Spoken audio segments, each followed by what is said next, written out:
Hello, everybody, and welcome to Late Night Football. And this is our Champions League roundup episode. I was gonna do one yesterday, but I figured we'll just do them together because it hasn't been a very exciting Champions League group stage. They usually aren't, but it's been in most cases there are a few groups that are interesting, but in most cases I think it's mostly an open and shut case. But we'll go through a few results from today and a few results from yesterday. And we'll also take a quick look at next week's games. So we'll try to see where things stand. Um, sorry, excuse me. As far as that is concerned. So let's get right into it. Let's get with today's game. The big game today, Real Madrid against Inter Milan. And 2-0 win for Real Madrid over Milan. I mean, it felt like men against boys, really. I mean, for most of the game. The first goal, the penalty, was a clear penalty. Barella showing his inexperience with that tackle on Nacho. It was a clear penalty, and then it took it, and it just, I mean, that penalty wasn't very good by the way, Hazard. I think the goalkeeper should have saved it, but he didn't, but that's fine. But after that, it just seemed like Inter lost their nerve. It just looked like they had no answers or no ideas what to do. And Madrid looked very good defensively. I had to say that Madrid looked very good defensively. They looked like the Madrid of last season, where they looked calm, they looked composed, they looked totally solid defensively, totally organized, and Inter just had no answers to break them down. And then that red card happened, which I have no idea. I mean, what Vidal was thinking, because fair enough, if he thinks it's a penalty, you go. And this is something that happens a lot in European football. I've noticed that players try to hound the referee, and referees generally they deal with it. They're not so strict about it. But and the referee was English. Anthony Taylor is English, so he was probably not used to that and probably didn't like it. And so he was like, fair enough, here you go, here's a yellow card.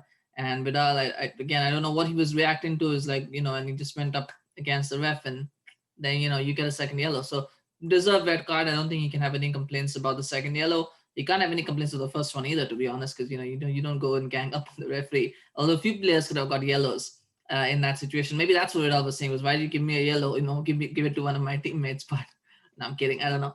But I mean, yeah, it was deserved red card, and then it was just a matter of Real keeping the ball, making sure they didn't lose their shape, making sure they kept Lukaku quiet, which they did, and got that second goal. It was a nice cross from Vasquez in that second goal, really beautiful, really good movement. Rodrigo finishing it off with another goal for himself, and that was it. That was game over. I think a few positives for Madrid. Hazard's performance was pretty good. Odegaard looked pretty good for the little bit of time that he played. I think Nacho and Varane looked a lot more solid than I think Eder and Varane did in the City game that we saw last season. So I don't know, maybe that's a problem for Eder Militao when he comes back, and to think about how he's going to fit in the team. But it was a good performance defensively. I think Carvajal and Mendy were pretty good as well. I mean, Mendy, there was that one moment he had in the first half where he could have taken a goal, but instead he opted to cross it. I don't know what he was thinking there, honestly, but he could have actually had a goal. He looked pretty good as well. I think overall, Madrid looks solid. I don't think this is a performance that's going to make anyone go, oh, this Real Madrid are now in the competition or favorites to win the competition. I don't think they are.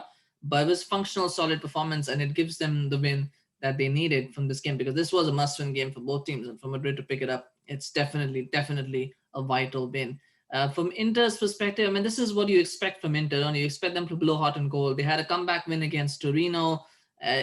And I don't know what it is with Conte in Europe, but he just doesn't get it. He just doesn't understand that he needs to diversify his tactics, that he needs to try something, that he needs to do something different to what he's been doing in Europe, because it's clearly not working. Serie A does not translate into Europe, but it's been years now. This has been happening since his Juventus days.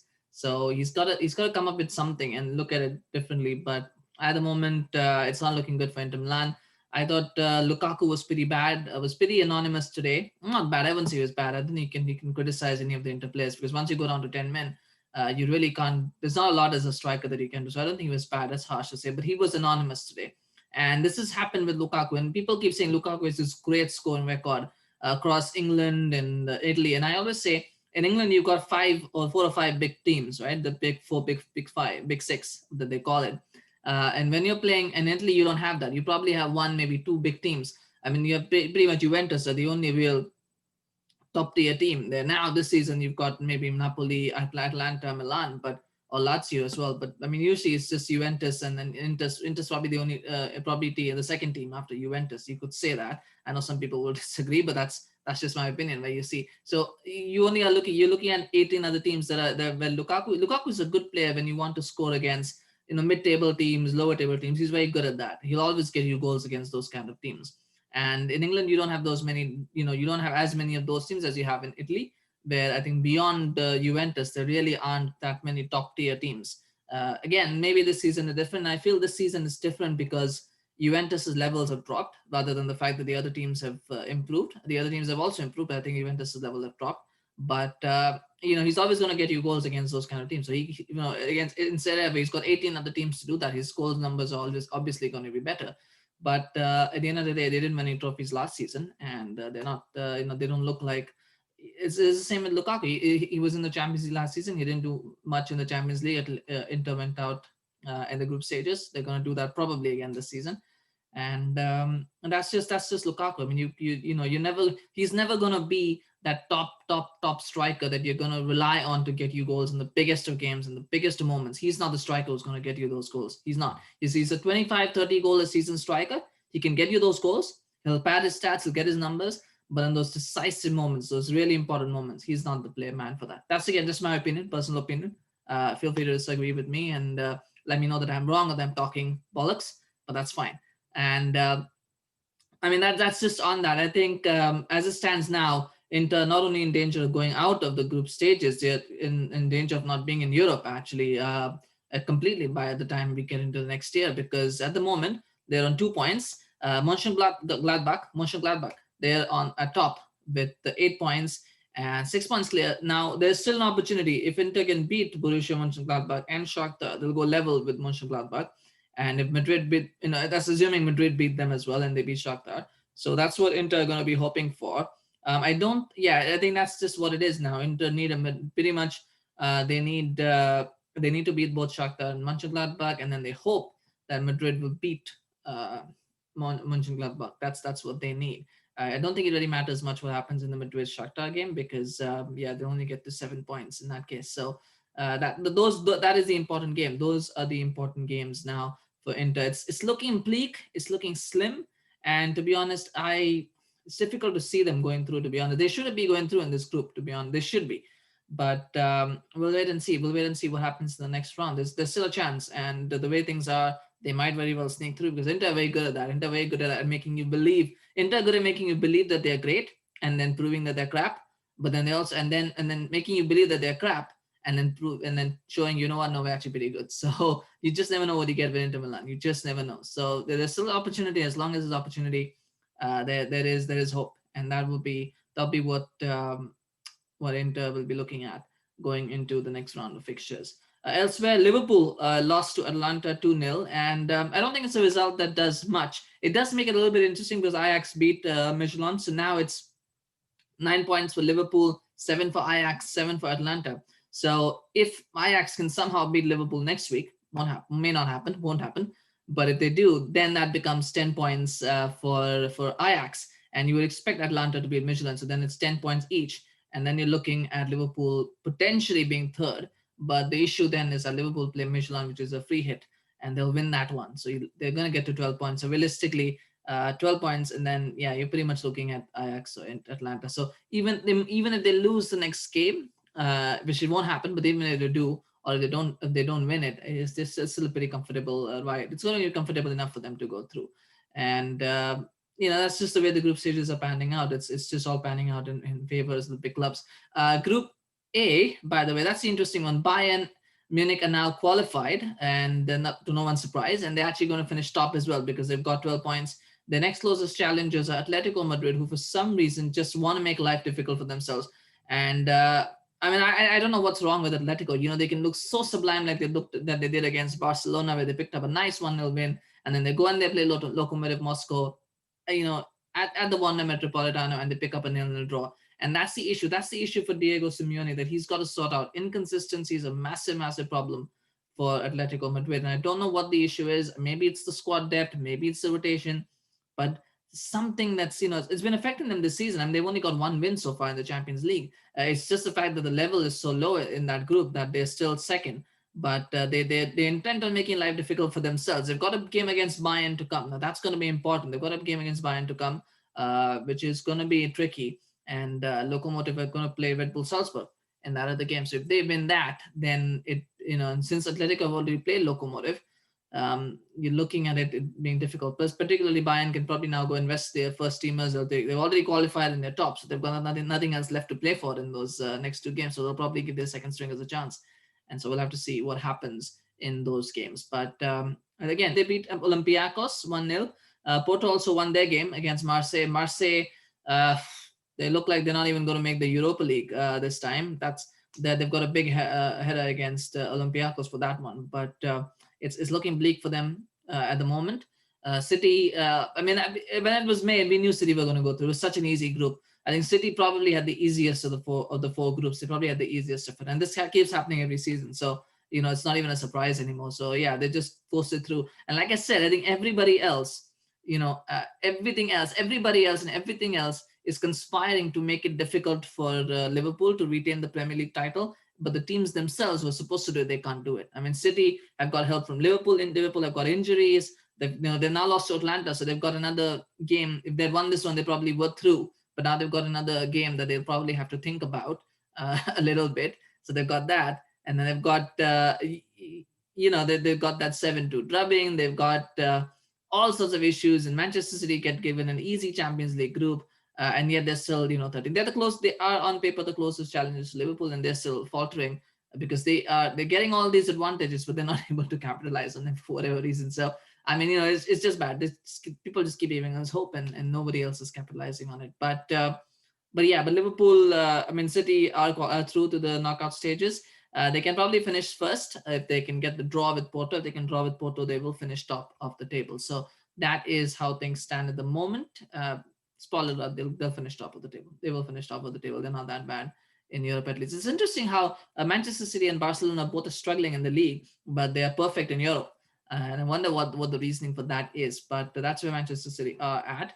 Talking about Barcelona, we're going to come to yesterday's games. We'll start with Barcelona since we spoke about them. They beat Dynamo Kiev 4-1, so they have also qualified for the knockout rounds. And as of Juventus, because they also won their game against Ferencváros, so they're both now through to the knockout stages. As to no one's surprise, they've done it. It's probably some people might have expected it to go another game, maybe not, but they've qualified, and now those two will play each other for top spot in the group. That's what's left for those two teams to decide. That I think will be the last match day, though. It won't be the next match day. It will be last match day when those two teams will play each other for that top spot supremacy. Maybe.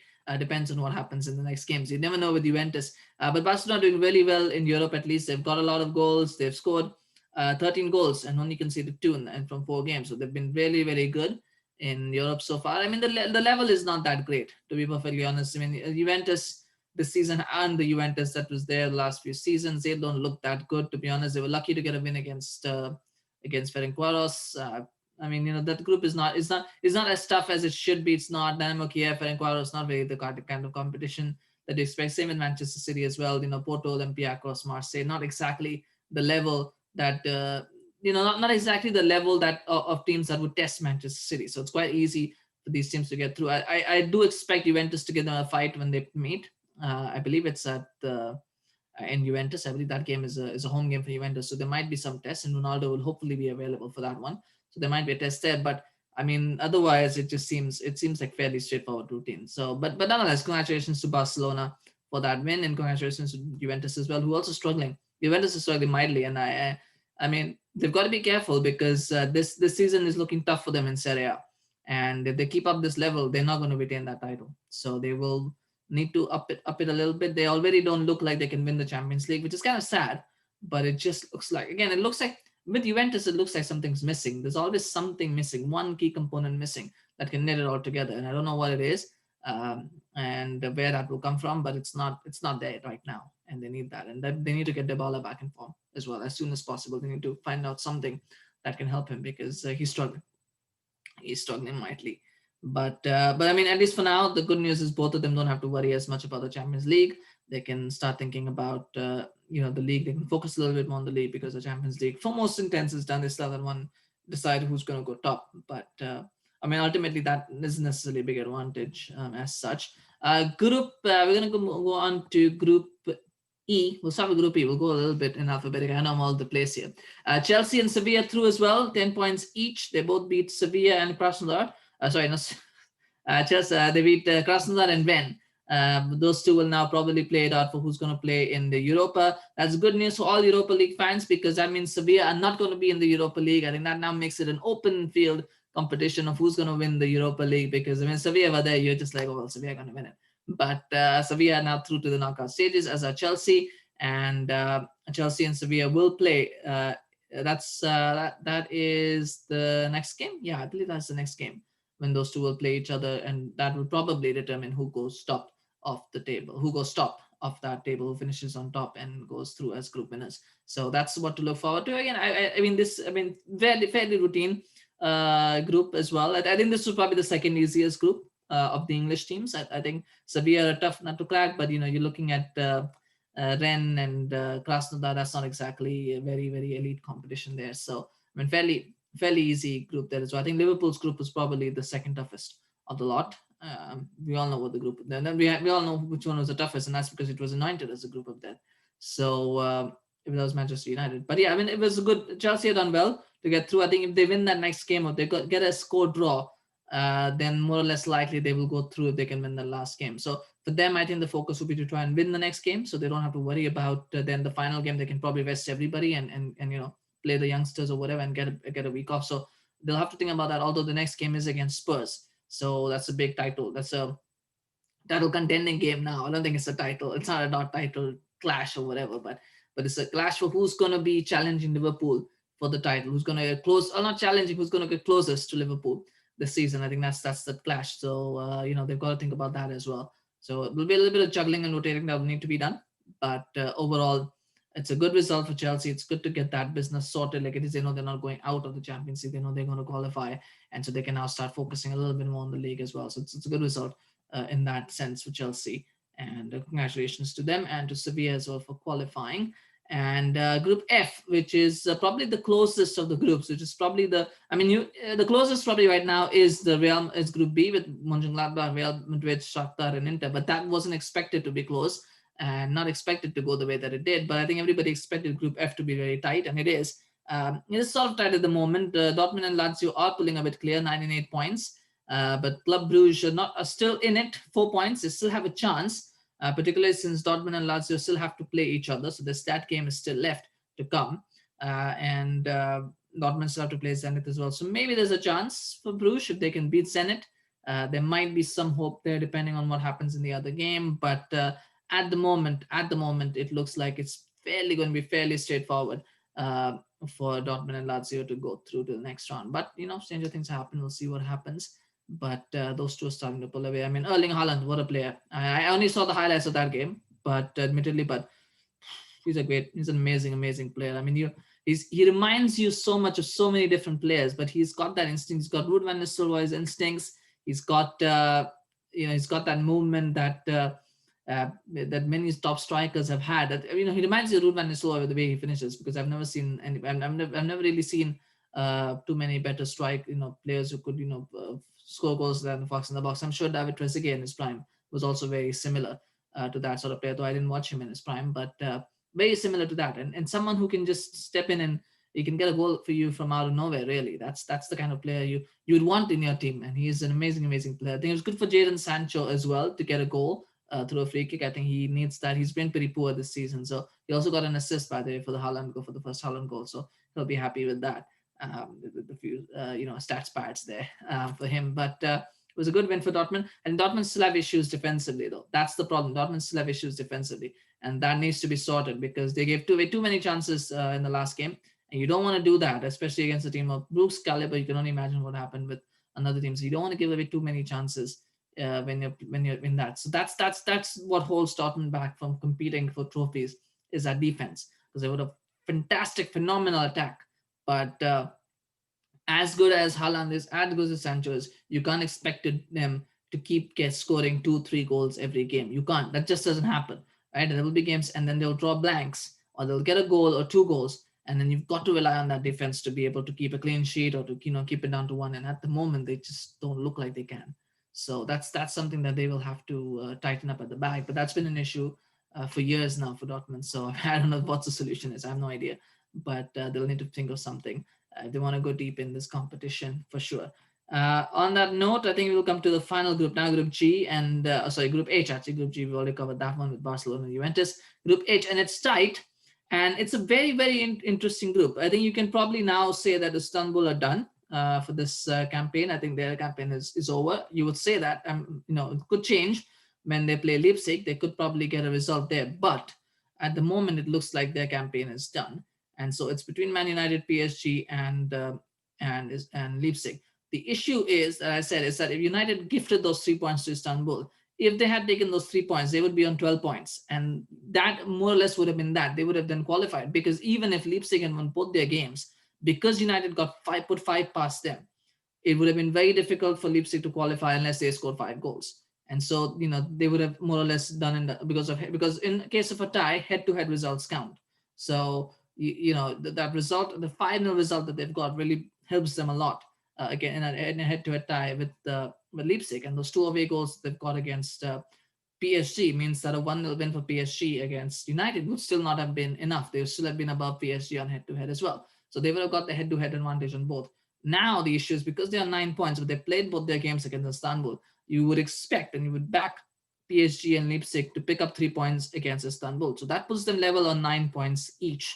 And then United, they need to get at least a point from one of the other 2 games, so that then they have a better head-to-head record against whichever team finishes on 10 points, which would either be Leipzig or PSG. If they draw with both, they'll finish top, as we know. So they need one more draw though. They need one more point from one of those 2 games to confirm their spot at the top of the table, not in the top of the table, but in the knockout stages. And they wouldn't. And the irony is they wouldn't have needed to do that if they had beaten Istanbul. They wouldn't have needed to do that. But anyway, there's things to look forward to for the next game. And at the moment, United, people might say United are in the driving seat. They're not.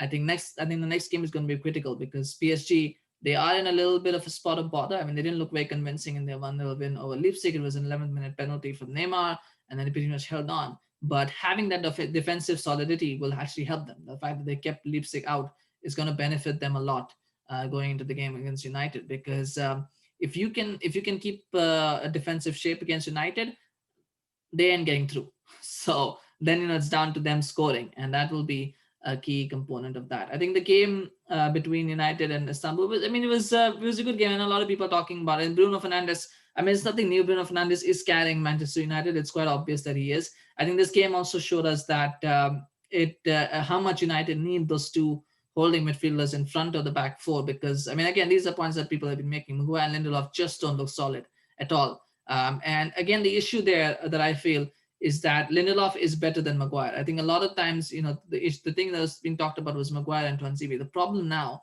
is that Lindelof is a better defender than Maguire. I think this is objectively true. I don't think anybody can deny it. If you're looking for a defender between the 2, comparing the relative strengths and attributes, Maguire is a better defender than Lindelof is a better defender than Maguire. The issue is Maguire costs 80 million pounds and he's the captain, so you can't drop him, right? You can't drop your 85 million pounds, whatever he cost them. You can't drop him. So you got to play. You can't drop Lindelof because he's the better defender. So what message does that send? And you can't drop Maguire because he's the captain and 85 million pounds. So you're essentially stuck with those 2 because you don't want to upset the apple cart. And that's why, even though Tuanzebe is a better option than one of those 2, he won't get in the side because of these issues. And then because you have to play those 2, you've got to play 2 holding midfielders in front of them against teams that are going to be rapid and are going to really attack you. What I did feel, however, was there was a lot of talk in the second half where they made changes and that the team got overrun. It was because he moved to a 4-4-2 in the second half. Once they made the substitutions, it was Martial, Cavani, Dan James, and Greenwood playing together in a front 4. So it was 4-4-2 essentially. And as much as Martial, you explain to him, you're going to be that number 10 almost, and you're going to have to track back. He's not going to give you what Bruno gives you in terms of tracking back. He can't. He's a striker. He can't. So, there was obviously going to be a case where Istanbul took over. I was going to say Başakşehir, but yeah, It came out as Besiktas, but Istanbul took over the midfield. They were always going to take over the midfield there. And Fred, this is how he come to the job of two midfielders, and Van de Beek obviously is not a CDM. So that was an issue, and so that's why he brought on Matic, and then that showed up the midfield a little bit. It was a good goal for Dan James as well. But I don't think it was an issue of having two CDMs. I think the issue was that he was playing with a 4-4-2. But against teams that are Istanbul still got quite a few opportunities in that first half, and they still got a few opportunities in the second half, even when it was a 4-2-3-1. So that was against Istanbul, which is not, who are quite limited offensively. So against better teams, he's gonna have to go with two CDMs, McTominay or Fred. McTominay and Fred or Matic. Those three, between those three, two out of those three have to start, and that's where the issue is. That's why he can't play Donny van de Beek as a central midfielder. That's why he can't, pick Paul Pogba, because that doesn't offer it. And maybe Van de Beek can play as a right midfielder. Maybe we'll see if that happens. That's the issue right now. The balance issue is because of having to play Lindelof and Maguire, because you can't drop one of them. And then you've got to play midfield that requires to give the protection to the back four, and so then you lose out on creativity. So it's a whole cycle, right? And maybe there needs to be a little bit more ambition. Maybe there needs to be a little bit more gumption shown by Ole, but we don't know about that. I don't know if that's an option right now. And Aaron Wan-Bissaka might be injured, so Tuanzebe might come in for him anyway for his right back, because he has played there before. So he might come in. Might be Brandon Williams. Might be Timothy Fosu-Mensah for the next game. We shall see. But some big games coming up next week in the Champions League, and I think the biggest one of them all right now in terms of positions probably PSG Manchester United. I think that is a massive game at this point that they need to focus, that they definitely need to focus on. I'm just going to open this up here for me to look at, so I can make sure I've got the right games. I think I have a fair idea of the games that are happening next week, but that's a massive game, the Man United against PSG, because United really should not be in this position, but now they're going to need to pick up a draw. And PSG, they beat them last time at Old Trafford. A lot of people forget that because of what happened afterwards in Paris, but they did beat them 2-0. United will not have Axel Tuanzebe, so they won't have Luke Shaw as well, most likely. So they're going to have to think about whether, if they're going to go with a back five, who's going to be that third defender. That's going to be that's going to be one of the key questions to ask. And if they're going to go with the back four and a two, then then you've got to make that decision of who's going to play. Particularly if Wan-Bissaka is injured, how do you set up where they can counter PSG's strength? So that's going to be key. So I think PSG are in a good position at this point, depending on the extent of Wan-Bissaka's injury and depending on what happens. I think they're in a good position. I think they're in a much better position than they were 2 weeks ago or 3 weeks ago. And they could very well come out of this game with a win, because that's Manchester United. They can lose to anyone on any given day. The other big game will probably be Dortmund-Lazio. I think that will go a long way in determining who finishes top, and that's going to be important as well, because if Lazio, whichever team loses and if Brugge win, then they start getting into range for Bruges to try and capitalize. And then Bruges will hope that Lazio lose, so that then when they take on Lazio, there's an opportunity for them to qualify ahead of them, because then destiny is in their own hands. So they'll be hoping for a Lazio defeat if they can get that, but. It's a big game as well, and there's not a lot. Obviously, Sevilla, Chelsea will probably determine who finishes top of the table, so that will be another important game. And then Liverpool, Ajax, that's going to be massive as well, because again, Ajax will probably feel bad because Liverpool played their second stringers today and they lost. I think that's an important one. Liverpool, Ajax. I think we haven't touched on that a lot, but he played his second. A lot of people say he played his B team, and he did play a B team defense, because he had Reece Williams, Neco Williams, and Tsimikas who started in defense. So it was a very second-rate defense that he had, second choice defense that he had, and they conceded 2 goals. I don't think they'll meet teams of the level of Atlanta. I don't think Atlanta offensively Atlanta are much better than, I would say, 90% of the, or not even 90%. Yeah, 90% of the Premier League. They're better than 90% of the Premier League offensively. Their issues are in defense, but when it comes to going forward, they're a very good team. So I don't think Liverpool will meet teams of that caliber in the Premier League that often. You could probably count on one hand, maybe one finger, maybe the number of teams offensively that are better. I think only Liverpool and Tottenham and Chelsea probably are the only teams at the moment that are offensively that good as Atlanta are. I don't think there's any other team that's that good offensively. So I don't think Liverpool have much to worry about. The issue though is the fact that there is a lack of depth in defensive areas at the moment.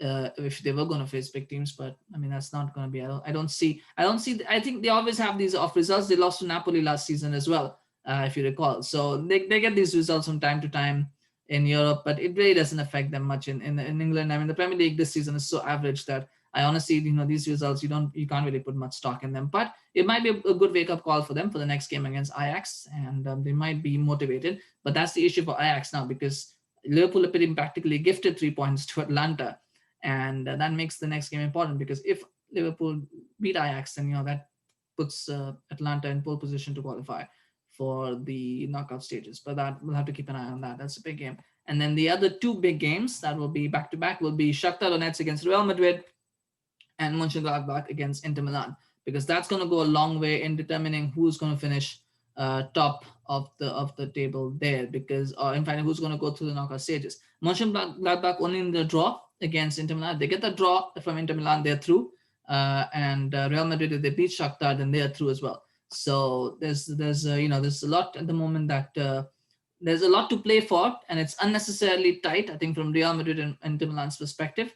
But it's good for the neutrals. It's a good watch for the neutrals. But either way, it's not looking very good for Inter Milan at the moment. But if they beat Mönchengladbach, then maybe they've got something there to work with, and then maybe there will be a bit of pressure on Gladbach in the final game against Real Madrid, because it's a pressure game whenever you play Real Madrid, though. And Real Madrid, keep in mind that they'll need to beat. They will need to win the next two games if they want to qualify top of the table. So for them, it's going to be, of course, important as well to get wins from both those games. So anyway, that's my preview for today, and a little bit of a preview. Actually, not a preview; it's a review show for today and yesterday, and then a bit of a preview for what's to come next week. I mean, we've still got Premier League and domestic. La Liga and domestic action coming your way this weekend. So we still gotta have games in between. So a lot can change between now and next week. But it's shaping up to be a very, very interesting and exciting around Matchday 5 in some regards. I mean, in some cases there are lots of dead rubbers there as well. But in some regards, it's a very, very exciting round of action to come. Another game also that I want to talk about is actually Atletico Bayern, and Lokomotiv Moscow going to play Salzburg. So if Lokomotiv beat Salzburg, and Atletico Madrid don't, then there will be a little bit of concern there for Atletico, maybe, considering that they'll be third then. I mean, Lokomotiv still have to play Bayern Munich, so there's still a lot for Lokomotiv to do if they want to qualify. But that game, Atletico Bayern, will be interesting. But anyway, thank you for joining me today. Appreciate all of you guys who watched this video. Please remember to smash a like if you enjoyed our condensed Champions League roundup. It's a little bit different than we do normally. And also, please remember to like, share, and to also subscribe to this channel if you're new. Let's see how quickly we can get to 120. We're only 2 subscribers short of 120. So let's see how soon we can get there. So please do subscribe if you're new, and support us that way. And we'll be back tomorrow with another episode. Most likely, we're going to talk about La Liga, and we're going to talk about Atletico Madrid and Real Sociedad's chances this season. We're going to try. It's going to be a perspective video, but we'll try to do our best that we can in terms of seeing what the chances are. But that's for tomorrow. I hope for everyone whose teams have won during this match day in the Champions League. Enjoy. Congratulations to all of you. I hope you enjoyed the matches, and we'll see you tomorrow. We don't do Europa League until we get to knockout stages. It's not that important. I'm kidding. I like the Europa League. I actually like the Europa League, but there's too much going on in the Europa League to keep track of. So we'll leave that for now. But we'll be back tomorrow with another show. But enjoy your evening or morning, whatever time you're watching this, and we'll see you again soon. Take care. Bye-bye.